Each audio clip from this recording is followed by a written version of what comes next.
Does Baldur's Gate 3 deserve its name?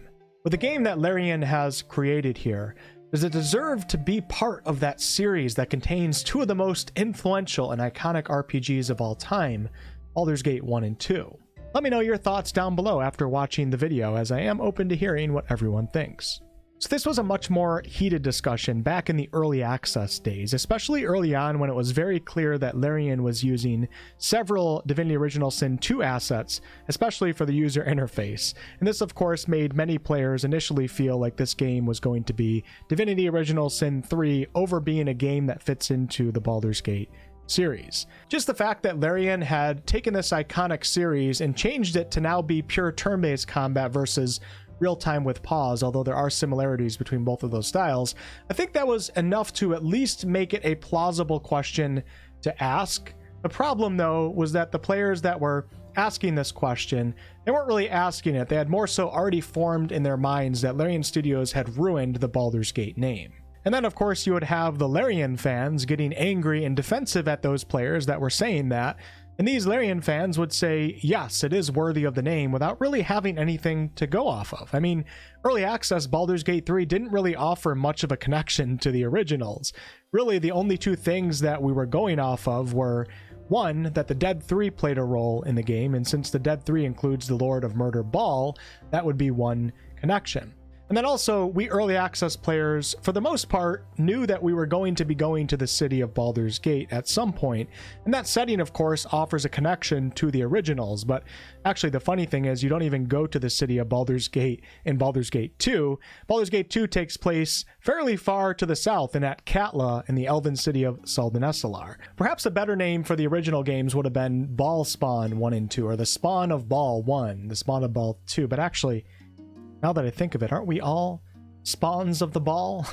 Considering our maturity levels back in the 90s and 2000s, many of us, maybe that would have killed the game before it even had a chance to come out, so I take that back. That name would also be a bit of a spoiler too. So overall, at this time during early access, both sides of this argument seemed kind of silly. One side was saying that Larian has ruined their series without even knowing what the full game was going to be like, just assuming that Larian had no interest in creating meaningful tie-ins.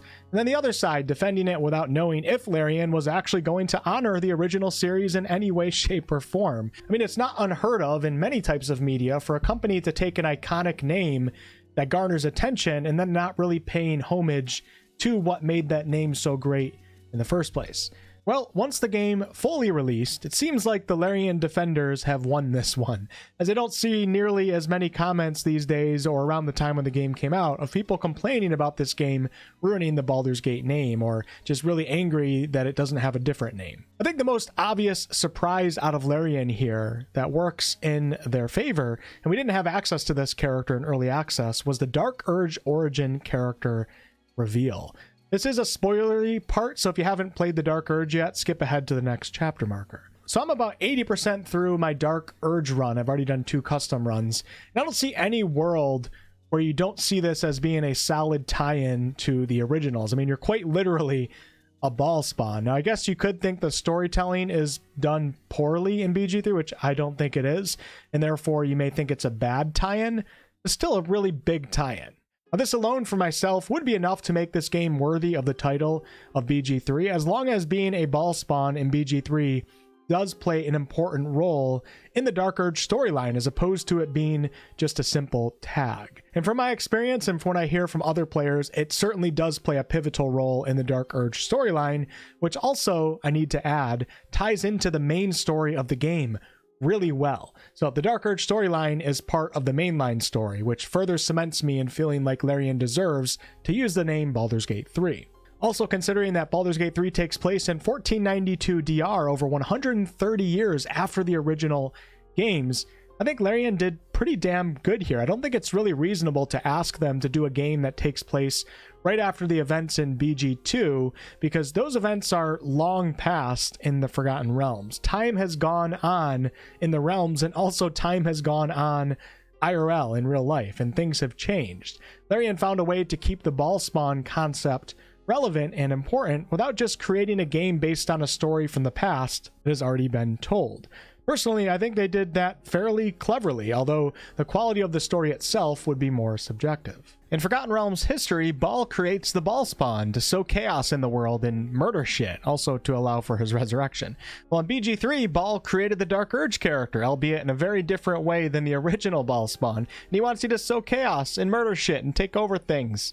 In both the original series and BG3, you, the player, are also given the opportunity to push back against this narrative. I should also mention Sarevok, who has returned to Baldur's Gate 3, and for those who are unaware, Sarevok was the main antagonist of BG1. He was a Baal spawn looking to murder all of the other Baal spawn to ascend and become the Lord of Murder himself. Now this Sarevok in particular may be a little more divisive in terms of fans of the originals liking what Larian did with him. Sometimes iconic characters from the past are better left in the past.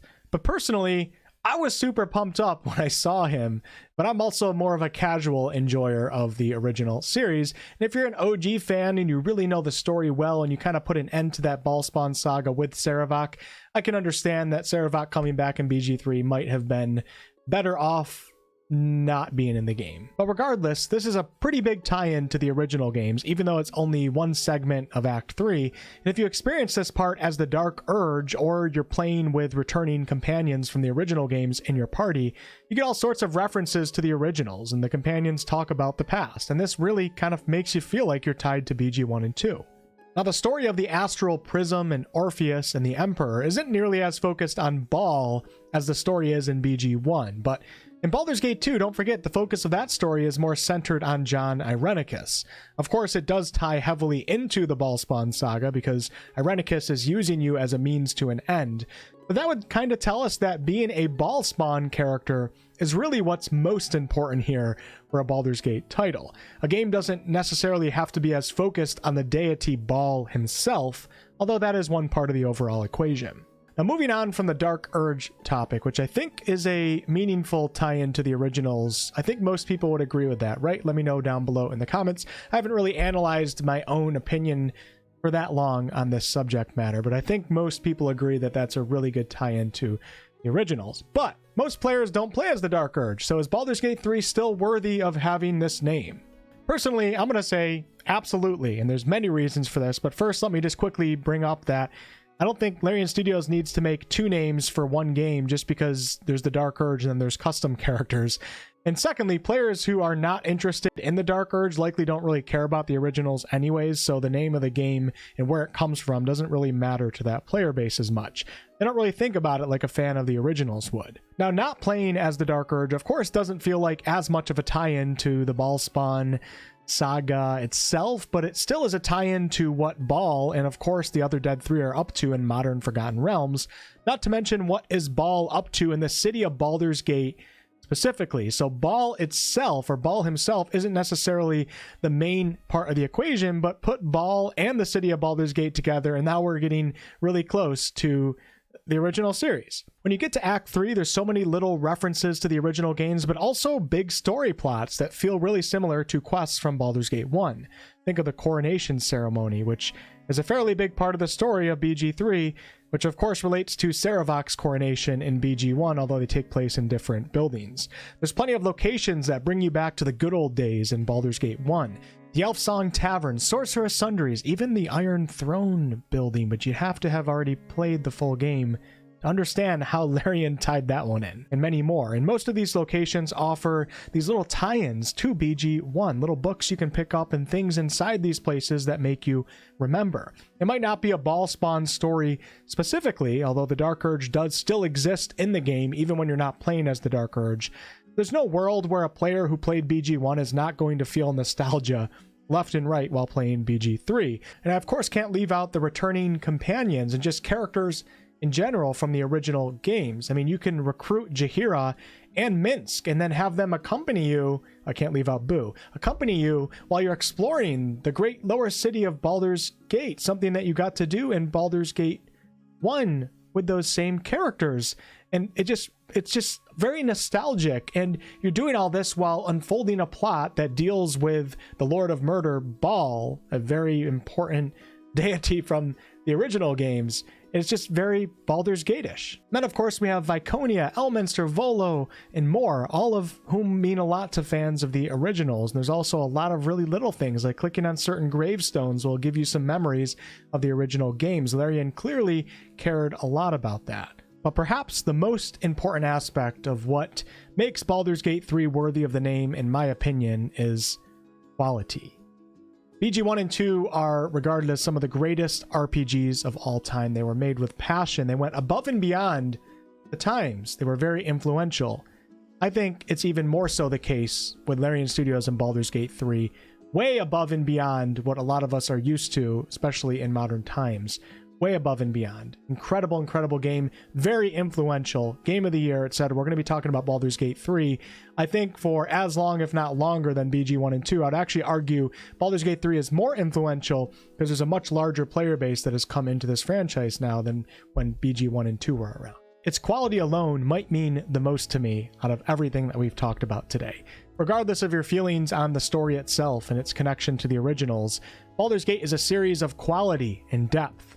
Baldur's Gate 3 is certainly a game of quality and depth. There's nothing worse than a company using an iconic name and then shitting out a low-quality cash grab. Larian is clearly not guilty of that, and even if you don't like BG3 for whatever reason, I think you gotta at least respect it. That keeps respect on the name Baldur's Gate as well.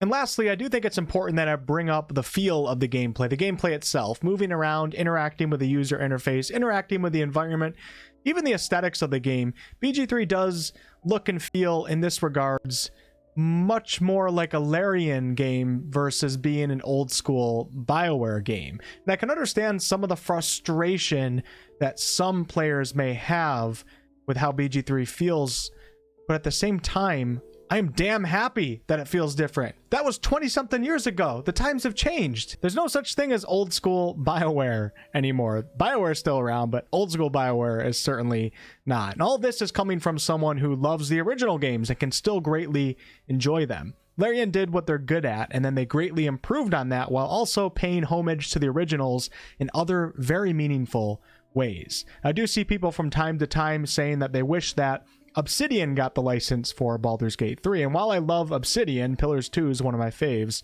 and I think that Obsidian could have done a great job with BG3, games in the style of Pillars of Eternity or Obsidian CRPG style don't get budgets even close to Baldur's Gate 3. These days, games like those really only appeal to a rather small niche CRPG crowd, and with that, you can't put $100+ million into your game. So yeah, some of us more old school CRPG lovers would have been fine with BG3 in a style like that, but then we would also have to be fine with knowing what we know now, that BG3's budget would have had to have been cut by tens of millions of dollars, maybe even more than just tens. And if that happened, this industry-shattering BG3 experience where a CRPG took over the damn world would not have existed. It wouldn't exist. And I don't know about you all, but I'm very happy that BG3 does exist in its current form. And I'm also very happy that it represents the Baldur's Gate name. I mean, what other classic CRPG series deserves to be pushed into the stratosphere like this than Baldur's Gate? So personally, I think while I can still acknowledge that BG3 does feel different from a gameplay perspective in many ways, I still think it was a really good move out of Larian. And because they did such a good job with it, they went above and beyond, I feel like it's absolutely worthy of holding the Baldur's Gate name. For a modern market, it's also just simply better. And although better may be different, most of us still like better, right? The really beautiful thing about Baldur's Gate 3 is that it has somehow managed to satisfy the vast majority of old CRPG lovers while also pulling in an entirely new fan base that would have never considered playing a CRPG before. And that's a tremendous feat out of a gaming studio. That's a tremendous feat. I can't speak on that enough. And personally, I can't think of a better company to have taken on the name Baldur's Gate.